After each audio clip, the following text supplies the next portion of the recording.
Give me the hot sauce, Bill Buck. Give me the hot sauce. What are you doing, Dragic? Did you not get the memo? Derrick Rose can go upstairs. Hey, welcome in. Time for a brand new edition of the Gimme the Hot Sauce podcast. As always, we bring you the best guests. Today, we're going to have David Haugh. He's the co-host of the Mully and Haugh Show on 670 The Score. Also does some great TV work at NBC Sports Chicago, and we look forward to talking to him about the Bears and a whole lot of other topics. Timmy Whispers, Stacey King alongside, and one of the things that's been going on, Stacey, as we wait for the start of the NBA season, DeMar DeRozan's been traveling around the country promoting his new book, talking about mental health issues and things like that. And I think when a professional athlete comes out and shows his vulnerability, I think that says a lot about trying to not only be a great basketball player, but he wants to try to help other people with what he's experienced. Yeah, I mean, now it's more out in the front. Athletes are not afraid to say, what's on their mind and say that, hey, we need help. And I know NBA is out in front of that. The NBA players, Kevin Love a few years ago was one of the main voices of that. You've heard a lot of guys since then step up and say, hey, you know what? We suffer from different things like everybody else, and we need help. So, and DeMar has been an advocate of that, the last few years as well. And it's good to see him have success with his book. Couldn't happen to a nicer guy. He was such a force here, a really, really good guy. And, it's like sometimes people think that because people have a lot of money, they drive nice cars, they can go do whatever they want to, that you don't have problems. And, money doesn't always make you happy. Right. So it's people now see athletes are just like normal people.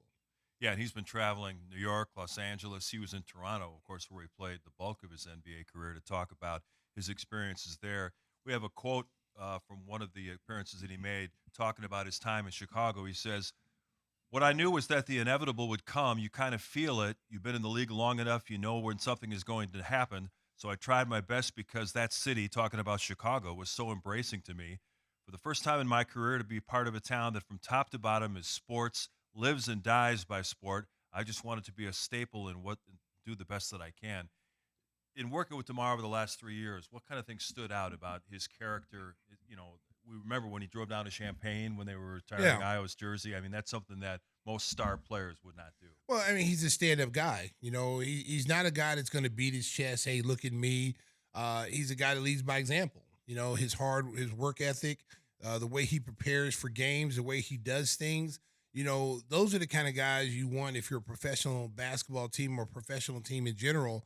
Those are the kind of players that you want in your locker room, especially around younger players, because for those younger players to watch him and watch what he does every single day, it's only going to help them that one day they're in that role and they're helping someone along the way. So just a stand-up guy, leads by example, and he's a great teammate. His teammates love him.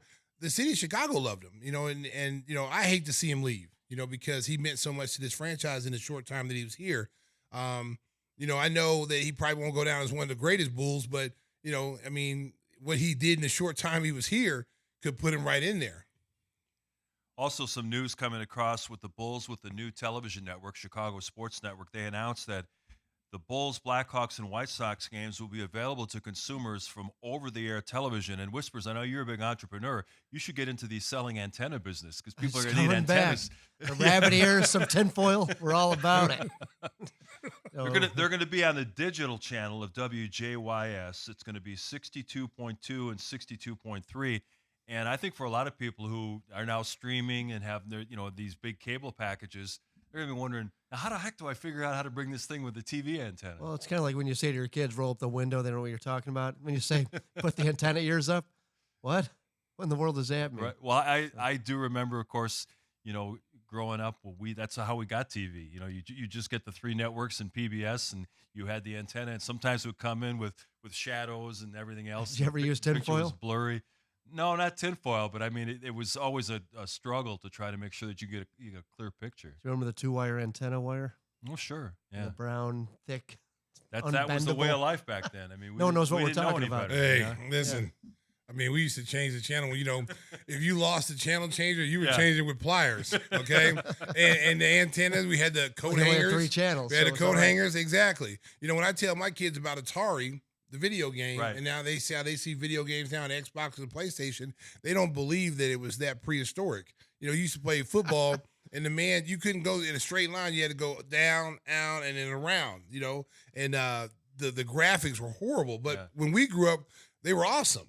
Yeah. You know, but now you see how the games are. They're so realistic. You can see guys breathing, their shirt moving when they're at the free throw line. How about Tecmo Bowl back in the day? Yeah, Tecmo The Bowl. Bears were dominant. The last time they were dominant was Tecmo Bowl. I used to play Some with things last forever, right? I used to play with Michael Vick on the Tecmo Bowl. Oh, yeah. You just run him all the way back to the end and then run him back, and they couldn't catch him. Oh, memories, America. Memories. So the Bulls are still trying to get different outlets for their games. There's close to a deal with DirecTV to stream, and of course there's still ongoing negotiations with Xfinity to get them on cable systems throughout Chicagoland, but that hasn't been done. And with preseason games coming up in about 3 weeks or so, you know, they want to get to as many consumers as possible. But when you start a new network, there's a lot of things you have to do to make sure that the consumers get what they need. Well, I mean, it's tough. You know, it's like, it's one of those things, like, you know, because we didn't know anything. Me and Adam, we don't know anything. We just kind of go where they tell us. But it's gonna happen. They're gonna get people. The Bulls Nation is gonna be able to see games. It's just gonna be a different way of watching it than they're used to watching it. But it's gonna be out there, and it's gonna be a fun year. And you know, I was just talking to somebody about it today. They said, hey, I think they're gonna be better than what they actually are, and I do agree with that. But I'm still also a realist. You know, the realization is that we still want to be playing for that top 10 pick, you know, this year, because I don't know if you're going to see a draft like this coming up in the future. So when you have an opportunity to do that, you want to be able to get that pick, and you don't want that pick to go to San Antonio. Yeah, a lot of people are giving their preseason predictions, and you see in the Eastern Conference, the Bulls are usually in that 9 to 11 range with Atlanta and Toronto, and that's kind of, when you look at it on paper going into the season, they're probably going to be in that situation again where they're battling for a play-in spot, because to me, the first 8 spots in the East, unless somebody has a lot of injuries and falls, I think are pretty much locked in. Yeah, I mean, listen, New York, you know, is going to be a team to reckon with. Philadelphia, who acquired Paul George. They're going to be a team if Embiid can stay healthy. But those two teams in Boston is going to be right there, you know, at the end. I mean, those, to me right now, you don't know how Miami's going to be, because I think Spoelstra is, you know, I saw where he's like rated the best coach in the NBA.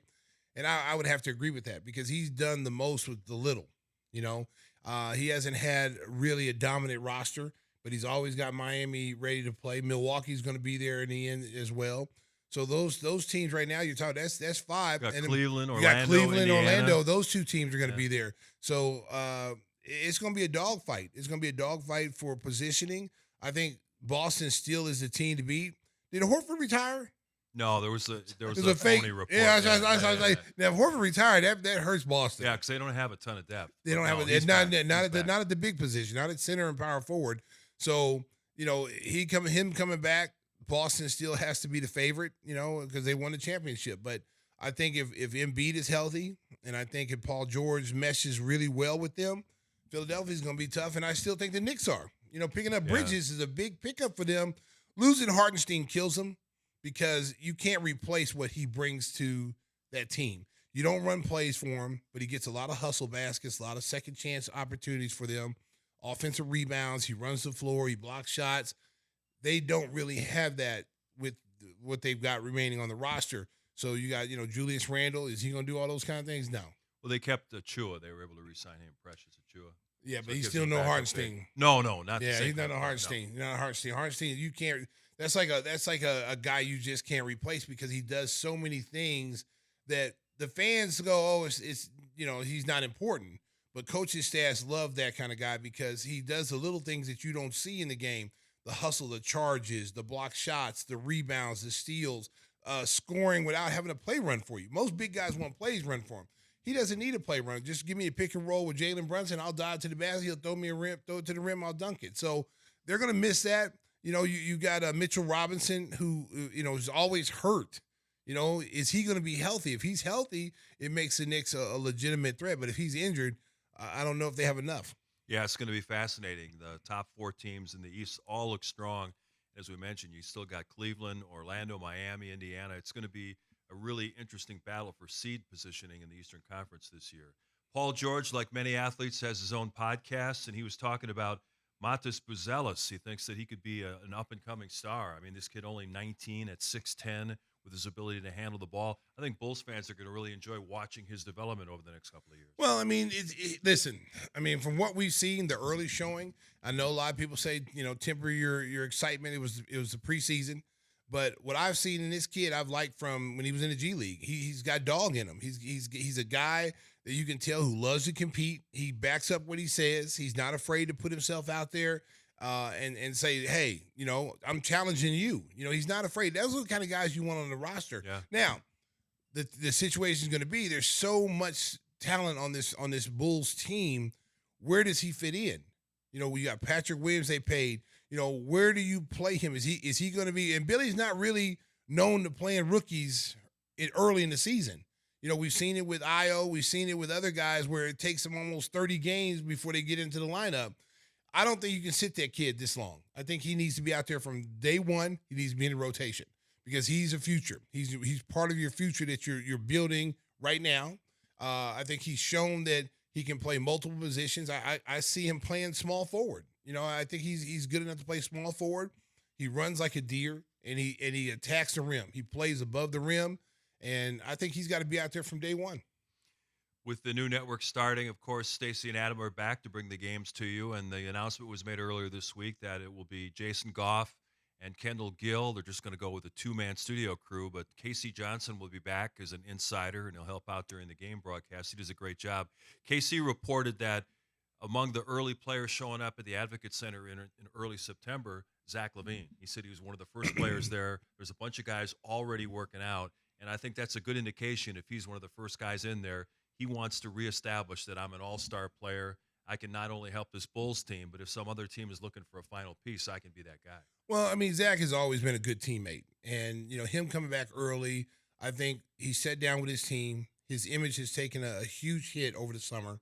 You hear all these crazy stories, and none of it's true. This guy loves to play, loves being around his teammates. He's an ultimate team guy. I think, people put too much pressure on him. They put too much of the blame when the team is not doing well. They put the blame on him. When the team is doing good, he doesn't get the praise. It's someone else gets the praise. So they've got to, take a step back. It's not all him. It's a team game. When the Bulls don't have success, you can't say, well, Zach's only won 20% of his games. It was a team. The Bulls didn't win. Right. It wasn't just Zach. Zach's not out there playing like it's a tennis match. He's out there by himself. He's not in a boxing or UFC match where he's got to depend on his own skills. He's got to depend on 4 other people, 12 other people, So I think him coming back early, showing the Bulls that he's buying into what Billy is wanting to do. He wants to be a leader, and he wants to show people, hey, listen, all this stuff you heard about me is not true. I'm here to work. I'm here to do whatever the Bulls want me to do, whether I'm only going to be here half the season and they move me on the trade deadline. I'm going to be a good soldier. I'm going to do what I need to do, and I'm going to help this team as much as I can while I'm here. Yeah, it's going to be fun to watch, especially the start of training camp. This Bulls team may not have a collection of stars, but they have so many guys that can play in the NBA, and there's going to be intense competition for playing time, which is going to be interesting to watch. We're going to bring in David Haugh to talk Bears in just a minute, but before we do that, I was going to ask Stacey if he's tired from all the Twitter beefs you were having this afternoon. Man, Listen, man, you were out there. Listen, today, man. I'm like the great Michael Corleone from The Godfather. Once I was out, they pulled me back in. Listen. There's a lot. Listen, I love Twitter. I'm interactive with fans on Twitter. As long as you're respectful, we won't have a problem. Well, when you cross the line of being disrespectful, then I gotta go at you, okay? And I'm one of those guys where I will go at you. I'm not gonna mince words, and I will embarrass you. I'm quick-witted. I will destroy you, okay? And I think surprised some people though when you came at them. They're like, "Oh, sorry." Yeah. Because if you listen, I mean, a clown is going to be a clown. What else do you expect? He's working in a circus. Don't go to the circus if you don't want to see the clown. Don't heckle professionals. Okay. So if you want to be a clown, be a clown. But if you want to have an intelligent conversation and you have an opinion, we all have an opinion. That's wrong. That's what's wrong with Twitter. Is like you have an opinion about something. Like we're talking about the Caleb, Williams and Justin Fields. I just said yesterday or Sunday that if they want this kid to succeed, they've got to get better protection. They got to get a better offensive line. He's experiencing what Justin Fields experienced for the last 4 years, right? All of a sudden, people tend to read what they want to read out of a tweet. Always on Twitter. And so they misread what you say. So I had a meme because everybody was talking about Justin Fields. So I had a meme of Justin Fields in a car, and it was an old 50 Cent meme where 50 Cent pulls up in the car and he looks and he drives off. So I put Justin Fields' head on it, and then Mike, what's the head coach? The head coach in Pittsburgh, Mike Tomlin. Mike Tomlin was in the back seat with his eyes like this. I hope we can get this American. It was funny. So the dude got mad at me for having that because I said Justin Fields has entered the chat. Yeah. And he pulls up in that car, and it was basically like, okay, people were saying Caleb Williams a bust. The Bears should have kept Justin. Okay, now you want Justin Fields. Last year's big argument was get rid of him. We had a lot of Twitter beats about that. So all I said is that Caleb Williams is experiencing the same thing Justin Fields. It's not all Justin Fields. It's not all the quarterback position. It's the offensive line and the schemes of how they're blocking. Okay, and that guy went off. A couple of guys went off the thing. Yeah. Oh, you said this about Caleb Williams. I'm like, dude, read the tweet, bro. Read the tweet. Yeah, if you're gonna mess with the king, if you're gonna come for the crown, you better not miss. That's all I'm gonna say. If you want me just to say hello, hey, how you doing, have an intelligence, I will do that. I talk to all my followers, okay?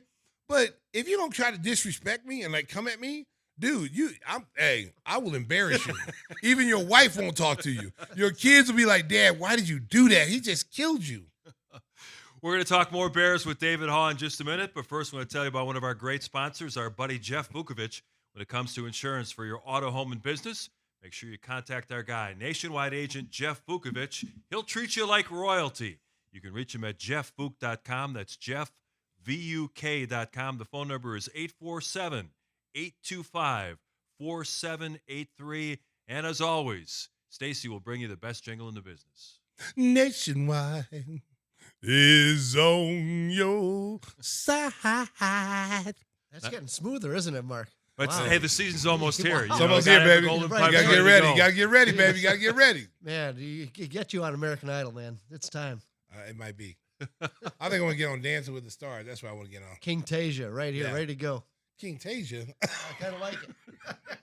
Oh, my God. That's horrible. I think it's time to take a break. Yeah, Coming up next, David Haugh joins us. We'll talk Bears and a whole lot more with one of the best voices in Chicago media.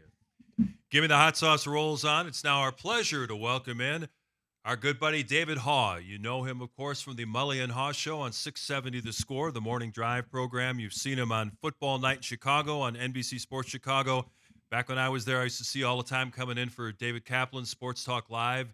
And I remember, I think the first time I met you was in Bourbonnais. You were coming from covering the Fighting Irish for the paper in South Bend, and then you came here to cover the Bears. Now you're a media star, a multimedia star. David, you just blown up. Have you exceeded your wildest dreams with your media career here? I don't know about that, Mark. Yes, I actually have, because I was fortunate, come from the South Bend Tribune, come here at the Chicago Tribune about 21 years ago to cover the Bears as the beat guy. And I have been enjoying it ever since, fortunate to be in a right place at the right time.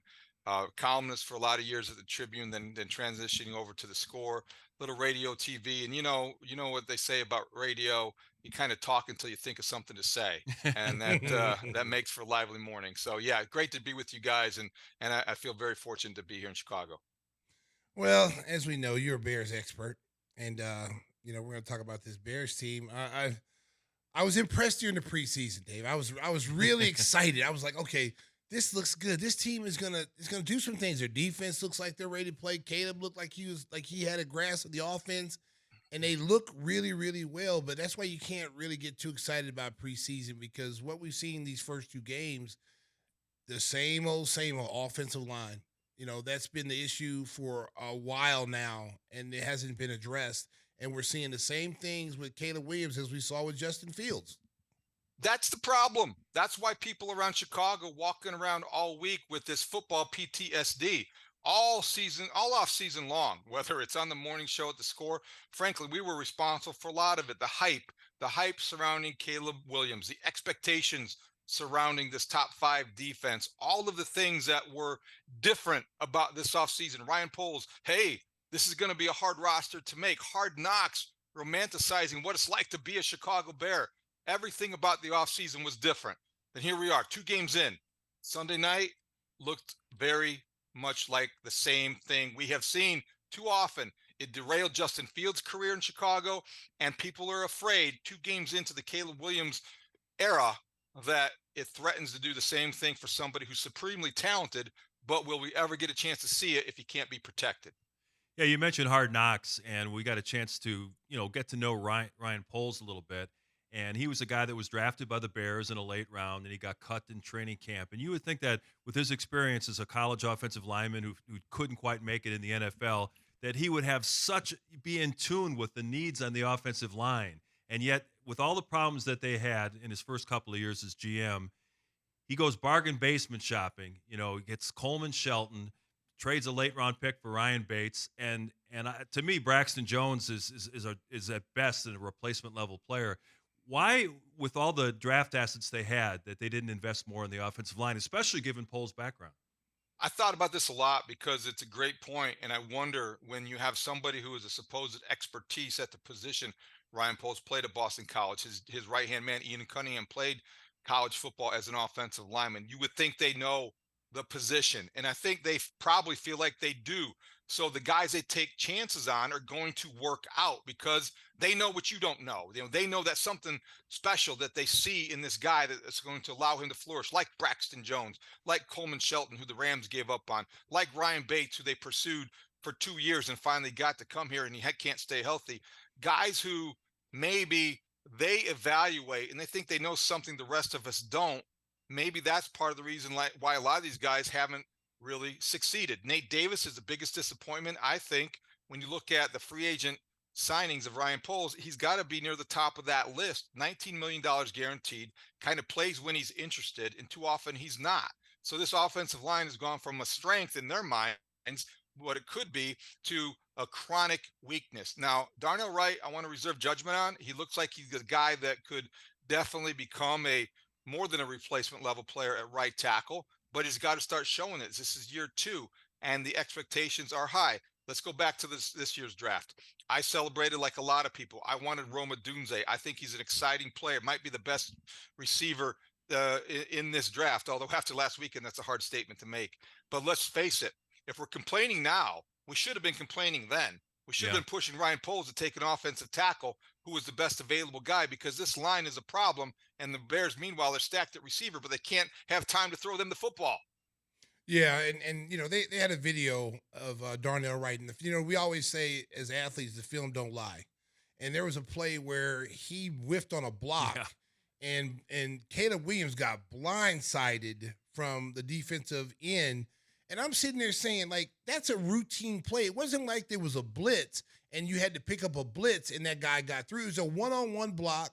And he outweighed the guy probably about 50 pounds. He couldn't get out of his stance. He could. It was so sad. I'm thinking, like, oh my God, like what is this guy doing? Like, just fall down on all fours and let the guy try to go around you or jump over you. I mean, not just open up and let your franchise quarterback, who they think is a franchise quarterback, get blindsided in game 2. Speed rushers are a problem for guys like Darnell Wright. They're a problem for all offensive tackles. The thing about what the Texans did was that they are one of the better defenses the Bears are going to face. They pressured 36 out of 37. They had pressures, quarterback pressures, 36 out of 37 passes Caleb Williams threw. Wow. And they blitzed 41% of the time, which is the highest percentage that DeMeco Ryans ever has. DeMeco Ryans team ever has blitzed. Here's why. Because of what you just described. They noticed the offensive tackles are getting out of their stances slow and they can't handle speed rushes. They also have a rookie quarterback that obviously hasn't seen this kind of pressure before. He's used to the Pac-12 where they drop 8 and they rush 3, and he sits back there and he could paint a portrait of himself and then hit the tight end across the middle. So Caleb Williams doesn't have time that he used to have in college. DeMeco Ryans sensed that, attacked the offensive line, got to the quarterback, collapsed the pocket, and broke the Bears offense. Yeah, I wonder what Caleb Williams in his private moments is thinking about this. I mean, I know it's only 2 games, but yet obviously Keenan Allen didn't play. He's a good outlet, but with the pressure, it didn't matter who was at receiver. He didn't have enough time to even look downfield to throw the ball. How much can a rookie quarterback be damaged by taking that kind of pounding? We remember Justin Fields' first game as a starter in Cleveland where he got sacked like 9 or 10 times. How much damage can that do at the start of a career to take that kind of pounding? That's what we all wonder. And I think when you saw Justin Fields, it was maybe a different scenario, but the damage was lasting. And I think that was against the Cleveland Browns, and he was thrust into the game. Matt Nagy didn't have him adequately prepared, and the Myles Garrett and company did a number on Justin Fields. I don't think that Caleb Williams is going to suffer long-term damage, and that might be more wishful thinking than anything. I only say that, Mark, because I think the consensus was coming into the NFL that this was a different type of quarterback. He had been prepared. He was made for this moment. The first NIL era quarterback who comes to the NFL already used to the celebrity. He has the style, the panache. He has all the things. So somebody who has that kind of easy confidence might be more equipped to bounce back from a beating like he took Sunday night in Houston. That said, physically, you worry about the toll, the cumulative toll on his body because he's never faced that before. But I have to believe that Caleb Williams is better equipped than other quarterbacks who have come into the league to take the kind of psychological beating that maybe a night like Sunday might represent. Yeah, I agree with that. But I also, he's not a big guy. It's not like, I mean, you look at Justin Fields. Justin Fields was kind of built differently than him and had was a better running quarterback. I mean, this kid, some of the shots he's been taking these first two games, it's like, wow, man, like, okay, you got to either start running the football and start, mixing it up a little bit instead of coming out passing on first down and getting that kid in a situation where now it's second and long, third and long. Get the running back. Swift only had, I think, 14 yards against the Houston Texans, and this was a big signing this summer, picking him up. He had 14 carries for 18 yards in two games. Lord. 24 carries for 48 yards, so he's getting 6 feet of carry. Come on. Man. That's not bad, really. To look at it that way, maybe he's not just falling bad. down. He's just falling down. That's yeah. Here's one thing I think you're right. You're right about everything you say, and the concerns are valid. But here's the one play that came to mind that makes me feel like Caleb Williams still is going to be a guy that can get past this. It was first and goal from the 11. They had just got illegal motion penalty, push him back. They called a quarterback draw. And at the end of the quarterback draw, a guy who had taken his share of abuse already to that point in the game, this was the fourth quarter, I believe, lowered his shoulder, planted his foot, and tried to run over the defender. This is not a timid quarterback. This is not a guy that, despite his slight nature, he's not Bryce Young, small, but he is smallish. He's smaller than Justin Fields, but he's also a tough guy, tough-minded, and I think physically a better athlete than people give him credit for. Well, I got to jump in here on this because, I'm brought in not for my experience, but my brilliant observations. Oh, so, Lord. Look out, David. Oh, my God. The past 2 weeks, I've been watching this team down in New Orleans that on almost every snap is running a 7-man front on their offensive line and using their receivers and tight ends in a different kind of way. Do the Bears need to move to something like that where they're saying, okay, we're going to add much more protection right around the quarterback, create a shell, so to speak, and go that route? I would have thought that mug of beer would be emptier with a question like that. I know. Hey, that's what I It's about the fourth or fifth like one. Fifth one, baby. Somewhere it's 5 o'clock and it's here. Go. 5 o'clock hour, baby. He's here. It's 5 o'clock somewhere. Somewhere. Guys. Yes. So look, no, you know what? No, in all seriousness, that's a very good question. It does speak to what the Bears are going to have to do against the Colts. Maybe less so against the Colts, but as the Rams come in, every team is going to try to copy what the Texans did. They're going to try to blitz and come off the edge. The Titans came out the middle, but they have a rare duo that was very good among the best in the league, led by Jeffrey Simmons and Sweat. So what's going to happen is the Bears are going to have to do your version of the Saints offense. Mercedes Lewis isn't playing because he's going after a better pension. He's playing because he can still block. He's a glorified tackle. He's going to have to be in the game more. Cole Kmet's going to have to be in the game more. When Kerry Blasingame, the fullback, gets active again, you're going to have to keep him in. The Bears are going to have to go to maybe more 2-man routes, or maybe 3 men in the pass patterns, because they're going to have to protect the quarterback and give their tackles help, because they were exposed against the Texans, against edge rushers that are elite. They don't stand a chance. So you're going to have to give them the help that you're describing. That's what the Saints do, and they're only averaging 45 points a game. Only. Hey, David, we got to mark the tape on this episode. This is the first time a guest has ever told Tim he asked a good question. So that's pretty remarkable. Oh, wow! Mark the tape, guys. We got to make sure we record this for posterity. Hey, boy. maybe the Bears have an opponent that they can get some things done against this week. They go to Indianapolis to play the Colts. The Colts have maybe the worst run defense in the NFL. You expect to see 40 runs on Sunday? I think that's a good number to look at. I don't know if Shane Waldron has that kind of discipline to call 40 running plays. I think with Caleb Williams, you want to mix it in. Malik Willis, the Packers quarterback, pressed into battle because of the injury to Jordan Love. Matt LaFleur did a nice job. He only threw 14 times, 12 of 14. He managed the game. Josh Jacobs ran wild, and the Packers had 267 yards rushing against the Colts defense that now will be without DeForest Buckner because he's got a high ankle sprain. This is an invitation to get well offensively, to establish some identity in your offense and some credibility with your offensive line.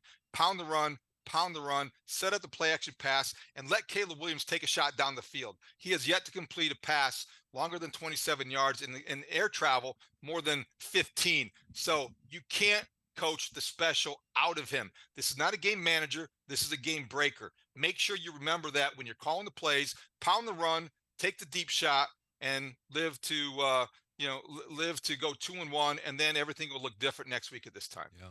Well, if you look at the division, there's been a little bit of surprises. I didn't think anybody thought Minnesota was going to be out here, jumped out in the front and doing what they're doing, especially they lost their quarterback. Detroit now is 1-1. They struggled against Tampa Bay to move the football.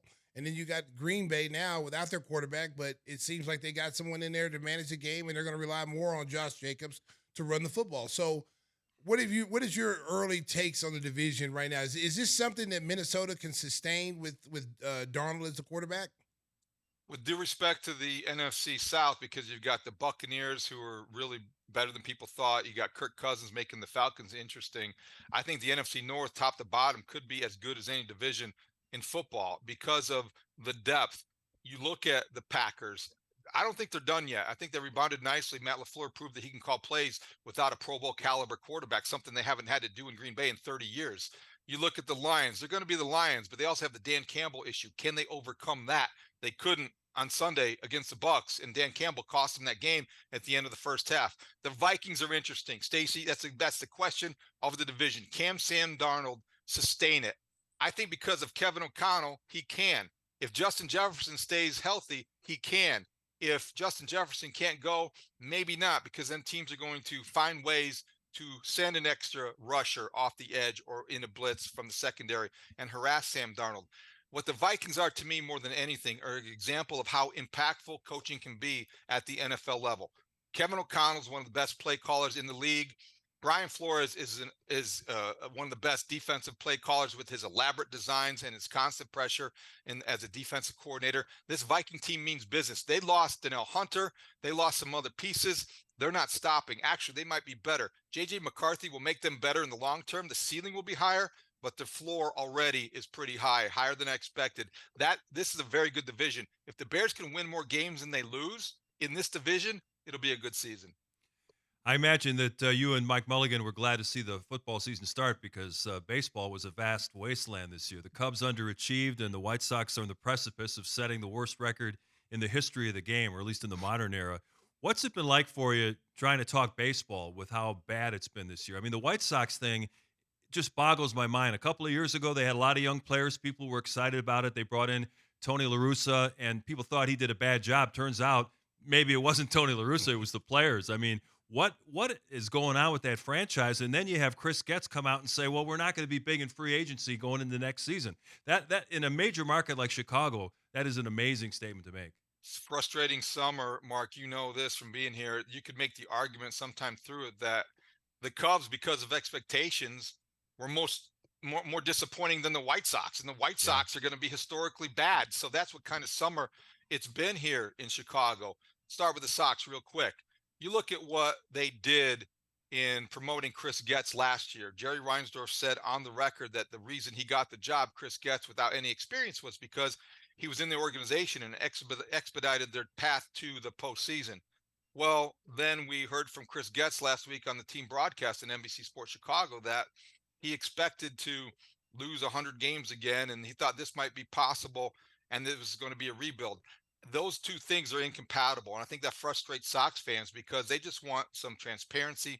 They want a direction and a plan, and this has been the Charlotte White Sox because it's a collection of minor league players in major league uniforms all summer long, and it's just too much. The Sox do have young pitching they can build on. They're going to need more than that. I don't know how they get it after Getz announced last week that they're going to be not active in free agency, which made every Sox fan either roll their eyes or throw something against the wall. So they've been very disappointing watching the Sox. The Cubs, they've kept things interesting. I don't know what happened in May and June, and it's really baffling. You know, they could win more games than the 83 they won last year, and it could still feel like a very disappointing season, because if they win 85 games and they still are out of the playoffs, you're gonna feel like you were deprived of something, because this is a team that should be in the postseason. It has been too long since they played a playoff game, let alone won one. And with their payroll, they should be better than they are. Yeah. Well, I'm switching gears now. I'm going to talk about my Bulls. There you go. You know, this is obviously a rebuild year, and I don't think, you know, front office is looking at it as a rebuild year, because they went out and got some younger players with league experience, you know, 3 or 4 years. I think we've got 8 guys under the age of 25. And Arturas and Mark have opted to go with, give me some experienced young players, then get into the draft. There's not a lot of draft capital. Now, the problem you have now is that, you know, one faction you need to lose because you need to keep that top 10 pick. But what if this team, Dave, turns out to be in the play-in game, and it turns out to be better than what expected, and we lose that top 10 pick, which this is supposed to be a generational draft that we haven't seen in a while and may not see again, and we miss out? What's your thoughts on that? Cooper Flag is there, right? Yeah. Flag is what everybody wants and what you're going to hear a lot about, and it's going to drive me crazy every time we have to talk about this, Stacey. Oh. I do not like the tanking talk. I understand the value of it. I understand that in other sports, like the Bears, they changed the course of their future because of where they finish in the standings, dead last, and that was by design. But goodness sakes, you get Bazelis, you get Giddey, you get Zach. Who knows what Zach's going to come back like? Yeah. What is Patrick Williams going to be when he has to score? What if Yeah. Vooch comes out hot and they actually run the offense through him? What if they can play a lick of defense? There are a lot of what ifs that make September exciting if you're an NBA fan.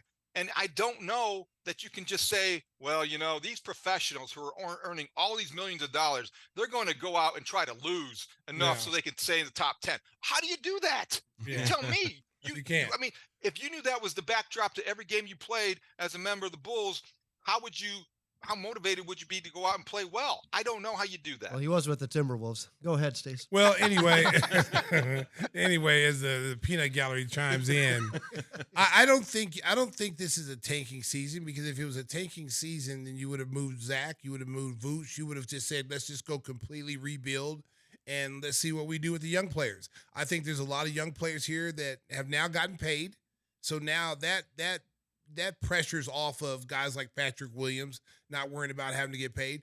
You got, you know, Josh Giddey, who has something to prove, who, you know, lost his starting position in Dallas last year, but has been a vital part of that team's rebuild and ascension in the Western Conference.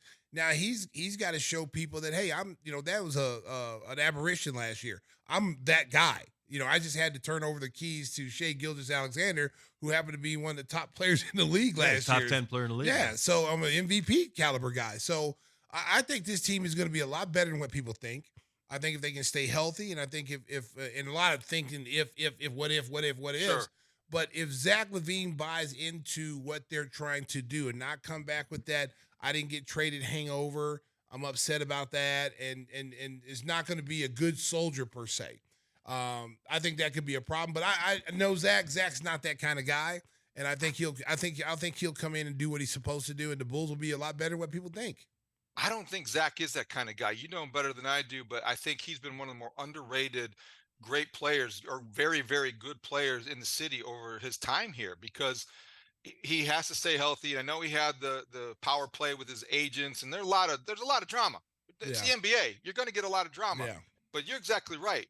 If Zach comes back committed, I don't know what to expect from Patrick Williams. Josh Giddey is a talent, and he, as we saw in the Olympics, when the offense runs through him, he's a dynamic, elite passer, and he sees the court in the way that Lonzo Ball sees the court. Yes. Back when we could appreciate Lonzo Ball. And here's the things that worry me about the Bulls: can they defend, and do they have enough bigs? If they, I don't think they have enough bigs, and I'm not sure about the defensive part of it. But you're right, the unknown. They could be better than we think if Zach comes into his, if Patrick Williams comes into his own, and Zach is the player we remember. And you also got to remember, Lonzo Ball will be making an appearance back here too. So that adds, and he was the Bulls' the best defensive player along with Caruso when those two guys played together. And not only one of their best defensive, but second in rebounding, first in block shots from the point guard position. And now you if he's healthy, which we know is going to be brought along slowly, but once Stacey, they turn the loose on him, oof. Stacey, you can talk to this more than we can. The wear and tear of an NBA season. How realistic is it to expect Lonzo Ball, given the state of his layoff, and given the state of his body, to expect to withstand the wear and tear of an NBA season? Well, I think a lot of his mentality. You know, this is a kid who hasn't played in 2 years. Everybody's written him off. He's got his mentality. What I've seen is that he loves to play. He loves to compete. And he's worked his ass off to put himself in position to get back when everybody thought he was done. So, and this surgery has never been done, and it's never been proven to work. So that's something else that we're all going to be watching. But all the videos that we've seen, Dave, like, he looks like his old self. You know, I mean, we're not in the gym with him. We're just seeing the best parts of the highlights. But to see him play 5-on-5, to see him dunking the basketball, to see him running without any pain, that's been impressive. It's the ultimate hypothetical. But if Lonzo Ball is healthy for, let's say, 50 to 60 games, this Bulls team is unlikely to finish where they need to finish to be one of the 10 worst in the league. That's just, if he's that kind of player, it changes everything. Yes, I agree with you on that. Hey, before we let you go, we just want to check on your well-being. You know, Stacey and I both filled in once on the morning show, and we were zombies for like 2 weeks afterwards. Oh, never again. How do you manage that schedule? What do you get up at 3 a.m, have to head downtown, and then you want to watch games at night because you want to be knowledgeable to talk about them the next morning? How do you find time to get the sleep that every human being needs? It's a great question, Mark. I don't get a lot of sleep. It's 3:30 in the morning typically. Do a lot of DVRing. I watch Stacey and Adam a lot late, and I fast forward through the commercials during bull season. You keep up as best you can, and you got to bring a lot of energy because it is a privilege to do this job at the Score in the morning shift that we have. But it's not heavy lifting. So you get there and a little caffeine. And you can a lot of caffeine. A lot of caffeine. And you got a good teammates at the Score, kind of a good pick-me-ups. We got a great producer, Dustin Rhodes, and Brandon Fryer, and they do a terrific job. So Molly and I just kind of limp through the morning and just do it again. You do get used to it. You know, I'm a reformed sports writer, so I went from getting done on deadline and getting to bed at midnight or 1 to now getting up at 3:30. So it was an adjonment, but it's a transition. Hey, I got nothing but respect for you guys. Yeah, God bless you. Hey, the one day I did, it took me 2 weeks to recover, baby. Only time I've been out that late if I'm out partying, baby, and those days are over. Well, actually, I'm sleeping right now. This is AI. So. Whispers, you got anything else before we say goodbye? No, that night he went right from Hub 51 right into the studio. I remember that night. Well, you just giving out all my business today. Yeah, that's what I do. You're about ready to get a throat punch, man, for real. Jeez. You can't be giving out all the info, bro. That's how it worked. I was with you. Well, David, I guess you could probably catch a couple innings of the Cubs game and then go to bed. So thanks for being such a good sport and putting up with our nonsense. We appreciate it very much. I appreciate all your disdain for Notre Dame as a Northwestern guy, so thank you for that. Anytime, guys. Great stuff. David, give our best to Mike Mulligan and Dustin Rhodes and the whole crew over there, and we look forward to catching up again real soon. Will do. Look forward to next time. David Haugh, our guest on Gimme the Hot Sauce. We got something special coming up. Stacey's got a guest. Baby. We got some sweet treats. Oh, Chicago Pete Patriot, Toronto. baby. Pete Toronto, he brought all the sweets over here, and y'all ain't getting none. I don't like y'all's attitude But you get today. a chance to watch us eat. No, they're not getting none. It's just me. Peter brought it over for me. Oh, okay. Y'all all right. not We getting get nothing. All right. No. Boxes, huh? Yeah, you're not getting anything, especially you. You just gave out all my information, what I did at 3 a.m. Some baking secrets next on Gimme the Hot Sauce. Some real good baking secrets. All right, David Haugh was the main course. Now it's time for dessert. And to bring that to us, Stacey's got a good friend here, Pete Toronto, with Chicago Pastry. Yes, sir. Tell us about your business and how you met Stacey. Yeah. So first off, thanks for having me. This is an honor, and I'm glad to be here. So Stacey through my family, he's with my cousin right now, Yes. Angelo, and we thank her for sharing him with us because everybody. Oh, loves wow. A national treasure. Everybody loves them. I mean, my mom. Awesome everybody- family. They rent them out for parties. Yeah. Awesome family. I mean, listen, I ain't gonna lie, they party a lot. That's That good, yeah. family party, they have a lot. They have a party every Party week. and we eat. Yeah, and eating and food. Yeah. So Angelo invited me to the party. It was his brother's birthday, and so they had a nice little spread for the birthday party. They had cookies and cakes, and I saw this stuff, and the artwork on the pastries was amazing. It was like a golf.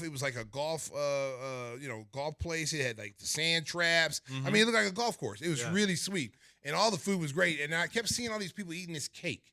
Everybody was getting this cake, and it had the great frosting on it.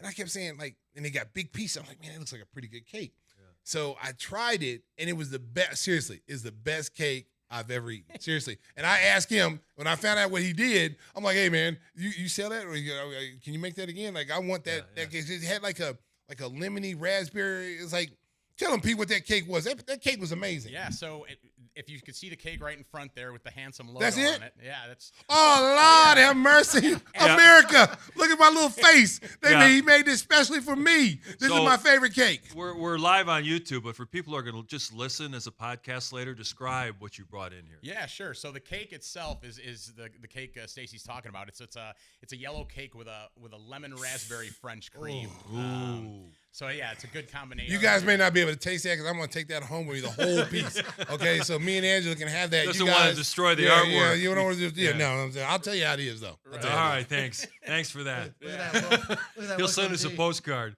Yeah. Well, so that's the main focus here is front and center, and then I brought some other desserts, but I wanted to start on the outside too because we do some savory things as well. We have our half pan pizza bread there, which is our dough that's made in house. Tomato blend, Parmesan Romano on top. It's becoming one of our best sellers. So Really? So for parties, people love it. They use it for appetizer, table bread, entree. So it's really good. And the pastries you brought? The pastries, yeah. So and this side is a 3 cheese focaccia. That's the compliment to the one on the end. And in the middle, so going around, what we're known for is our cannoli. There's 4 different types there. We've got the regular, we've got a chocolate, we've got a caramel apple, and a pumpkin for the fall season. We got a couple pumpkin slices there, a couple of lobster tails, and a lobster tail on the end there is a real crusty pastry with the French cream inside. What Tim's French feet. cream is. Yeah. Crusty. Crispy. Yeah, I should say. Yeah, crusty's probably not the best Yeah. word, right? Okay, man. Okay. I'm sorry, man. I love you, brother. I was going to say like your underwear, You but know what? who's That's talking? a call for, man. That's a call for. Jeez. I'll tell you what, seriously, his whole family can cook. Yeah. Okay. His mother has I just tasted her cornbread for the first time. Her cornbread recipe is in the Boston chicken market place. When you have the cornbread there, that's her recipe. Yeah. So Angela made it the other day, and I hate cornbread. I ain't gonna lie. I do not like cornbread. And she said, just try it. So she made it, and I swear to God, it was the best cornbread I ever eaten in my life. It was it had the sweet. But hold on. He was talking about these circular concoctions here that were a combination of a croissant and a donut. It's like having Culver's and Dunkin' Donuts having a baby kind of thing. So can you explain those? Absolutely. Those look insane. That's a good analogy, too. I like that. So that's what we call a dosant. It's our spin-off of a cronut, if you've heard of that. So it's, the dosant and is the croissant and donut mix. So I've got a couple different fillings in there. I've got one with the French cream, one with the Nutella French cream, one with a caramel apple, another one with a pumpkin, and one with the cannoli cream. So, Ouch! Wow. Yeah. Oh my God! Yeah, we were when Chicago's Best was still a show on TV. We were featured on that for those. So. So it's caught fire for us really fast. So. Well, tell our listeners where they can go to your bakery and where they can find it. Yeah, so we're in the northwest suburbs, not too far from here in Bloomingdale. We're at 142 North Bloomingdale Road. We're a retail shop, but also we have the wholesale factory attached to it. So we're at Bloomingdale Road and Lake Street, right off 355 in Lake. So it's not far from here, and And yeah, we have the shop there, so it's. You have a website that people can order? We do. It's www.chicagopastry.com. We do ship off the website. But yeah. So it's going really well. Everything's great. So. Well, see, Pete not even telling you the whole story. Like, okay, this, his family, the Toronto bred. Oh yeah. That's them. They're part of that. My cousins, yeah. His My cousins, do yeah. the bread, and they're everywhere, as anyone can see. You can go down to Florida and see those trucks. So they're amazing. They do a great job. They used to be a competitor when I was doing packaging. We were working with Rosen bread. And then I always used to hear them talk about Toronto bread. And I was like, Toronto bread? And I used to see more Toronto bread trucks than I saw Rosen. I'm like, well, no way y'all losing. So is your family looking for legal representation to sue all the people that don't want carbs in their diet? I mean, come on. I mean, you need bread, right? Come on now. Right. And now some people are allergic to it now, too. It's like, I don't know. But, it's like I said, you can go anywhere now in the country and see a Toronto truck. It's pretty awesome. Yeah. Well, Stacey was saying the one thing he was complaining about with that awesome golf cake is he was saying, I wish he didn't use real sand. No, it didn't use real sand. That was about it. I don't think you want real sand. Wow, I'm just Tim. kidding. Yeah. Wow, Tim. So, like, when people come into the Bloomingdale shop and they come in, what is the one thing that you run out of a lot? The pizza's right there on the left side there. That half pan pizza. We have it on special on Friday, so it goes every single time. And then the weekends, we find ourselves having to make it twice a day. So. So that's the one thing. And the cannoli we always have because we fill it fresh. So, we make that in bulk, the shells and the cream, and we fill it on site. So it's always fresh, always crispy. Because when a cannoli sits, it'll get soggy and soft. But we fill them fresh. So. Tim. Yeah, my wife and daughter love to watch the cooking shows, the pastry wars, the competitions. Yeah. Have you ever been involved in anything like that? Never been involved in anything like that, but we've got some great decorators that we do cakes for all occasions. So we've done a couple of big things. I know many people with the Italian American Sports Hall of Fame, and back in the day when they inducted Tommy Lasorda, we had made a cake of Dodger Stadium. Wow! Oh wow! Yeah, and then Sugar Ray Leonard's trainer. I can't. Angelo Dundee. Thank you, Angelo Dundee. And it was actually right before he passed away. They honored him, and we made a boxing ring. So we've done things like that. Yeah, we've dived into it. Yeah. Now, Pete didn't always want to be in this business. Pete wanted to be behind the mic and be a radio personality. Your world, yeah. Talk a little bit about that, Pete. Yeah. So that's what I majored in college. I actually was a radio, TV broadcast major, and a broadcast journalism minor. So that's kind of what I wanted to do, and we had our own show in college because my college at Lewis University had a radio station. So we had our own sports show, and it was called the Practice Squad. And just like this, we were getting guests, and it was a lot of fun, and we were getting credentialed to places. So we were doing some things there, and then I had gotten my internship out at the Score downtown. I was a Bors and Bernstein intern. I was one of the Johnnies. They call their interns Johnny, and obviously my name was Johnny Cannoli. So that's the name I got, and it's just and you guys know we were kind of talking about it, and I think you guys were talking about it with David Haugh a little bit a while ago. The schedule is not. It's a little hectic, and I'm very regimented, and it just wasn't for me. A lot of things weren't for me, but obviously it's a lot of fun, but. You got to have the patience. I know that. So check it out. If you're in the Bloomingdale area or anywhere in the western suburbs, check out Chicago Pastry. And again, give them that website if they want to try to order some pastry. www.chicagopastry.com. Absolutely. Well, Pete, we really appreciate you bringing this in. I guess the diet's going to start next week. Yeah. We got to try. Yeah. I'm sorry. To try some of this great Sorry, food. sir, you're a diabetic. Oh, wait, what are you talking about? I just had a few cakes. I want to watch you guys eat it. Yeah. Oh, my God. I'm going for the cake, bro. I'm not going to lie. I know. There you go. That's the best cake I ever ate, man. Shout out to Aunt Jan. I know you're watching, Aunt Jan. Shout out. Mimi, we love you. She's my godmother, by the way. Really? Aunt Mimi, yeah. I'm telling you, hey, we went the other night. We went to Gigi's restaurant over in Burr Ridge. Mm-hmm. Have you ever been there? No. I'm gonna tell you. Shout out to Gigi in that restaurant. Yeah. It is one of the most. It's probably the best Italian restaurant I've ever eaten at. Fantastic. Yeah. America, Bulls Nation, go to Gigi's. I'm telling you, the menu is unbelievable. And guess what? Dun dun dun dun. We have breaking news. They're gonna put a Stacey King item on the menu. Oh, how about that? Yes. Shout out to my guy, Gigi. He's going to put Stacey King, because, it's an Italian restaurant. I like manicotti. Okay. So we're going to do a manicotti dish with the long shells with, crumbled Italian sausage, ricotta cheeses, and like a meat sauce with a cheesy king. Imagine that. Oh, wow. No. There's a lot of haters here. When I was voted the sexiest man in Montana, America, these two guys right here, they gave me the business. So now I'm gonna be immortalized in Gigi's. So there I am right there. Yeah. 10 sexiest men alive right there. They caught me when I just woke up. I was taking the call on FaceTime, but I know I was still looking cute, America. But Gigi's, I will be immortalized in Gigi's along with Jeremy Roenick, because I saw Jeremy Roenick at the restaurant the other night. You got Coach Q has something on the menu. I think Mike Ditka, Dennis Savard. Yeah. So I'll be on there with the greats. Stacey King immortalized in manicotti. Yes. Somehow it seems only right. Yes. I thought it was Pete, gonna be more thanks one of these again donut for holes, coming but- in. We appreciate it very much. Thank you so much, guys. Pete, Enjoy. and I will see you at parties, baby. Yes, sir. Yes, sir. There ain't nothing like a party over there, baby. We party over here. And this is a full-service podcast, so we can't say goodbye without telling you what we're watching. We'll start with Whispers on the end there. Whispers, what do you got for the folks this week? I've been doing the old man. I saw that last week. Yeah, the season 2. Oh, Let's see Jeff if that- Bridges. Yeah. I mean, all this time off, but Looks like it's going to be good. he's a nasty old bastard. He Yeah. really is. Crusty. He was It's crusty. he was He's fit that crusty, too. adjective, Like your yeah. feet. That's That's I'm on gonna- FX. I'm gonna yeah. grow into him. Yeah, I check can it see out. it It's a happening. good show. Stacy? Domino. It's a Greek mythology.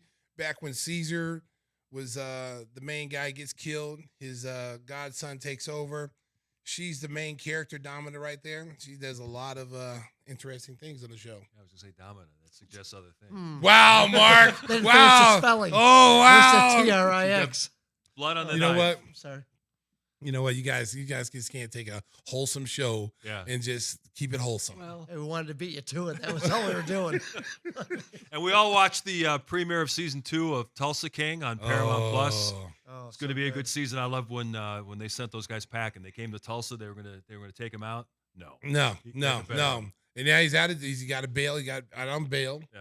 And now he's got a whole different set of people he's got to go against now. Yeah. Because there's another New York guy that's there, I think. Have you seen the first Yeah. episode? Yeah. Yeah. Frank Grillo, who's in there. I like Frank Grillo. He always plays a good bad guy. He's good. So he's there now. And then the guy with the blue eyes, the guy that's got the creepy blue eyes. Oh yeah, he was in Suits and stuff. Yeah. He's the big villain this year. Yeah. So he's the villain in this too. So it's season 2 is going to be exciting. Should be a lot of fun. So those are our recommendations. We gave you a place to go. Check out Gigi's in Burr Ridge and, of course, Chicago Pastry in Bloomingdale to cap off with a great dessert. We want to thank Pete again for coming in. You want to tell the folks how they get some hot sauce to top it all off?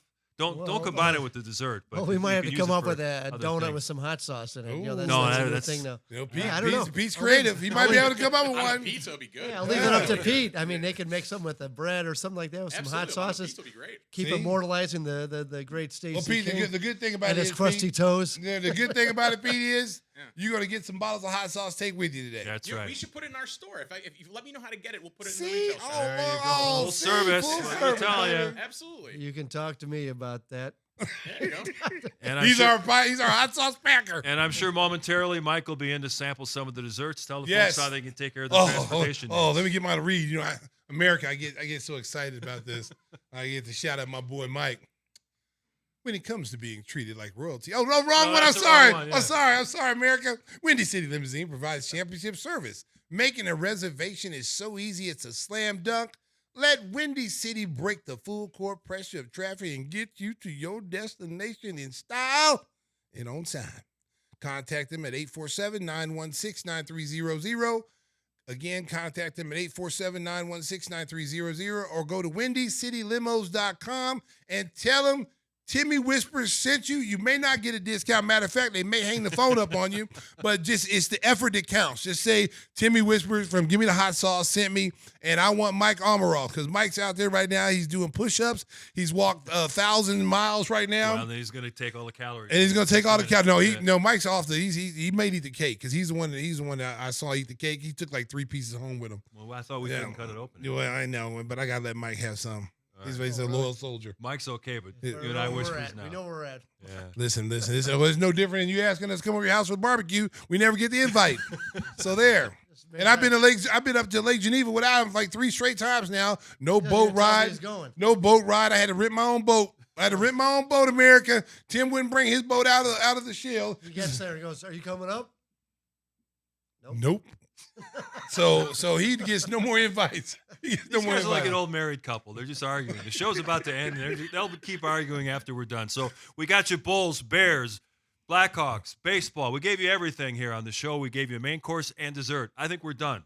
Time to say goodbye. I want to thank Pete for coming in. I want to thank David Haugh for being our guest. Brand new show coming up next week. Only 2 weeks until Bulls training camp. Stacey's vacation is almost over. Until then. Now it's time to say goodbye to all our company. MIC. See you real soon. Hey, what's up? This is Stacey King. And I'm Timmy Whispers. Of Gimme the Hot Sauce podcast. Each week, make sure you join us. Timmy Whispers, what do you need to hit? They need to hit like and subscribe so they get all the notifications and news from our podcast. That boy is sweet. Just make sure when the video's over, click to the left, and you'll hear our previous videos for the previous week and have some fun because we'd love to have fun on Gimme the Hot Sauce podcast. Woohoo!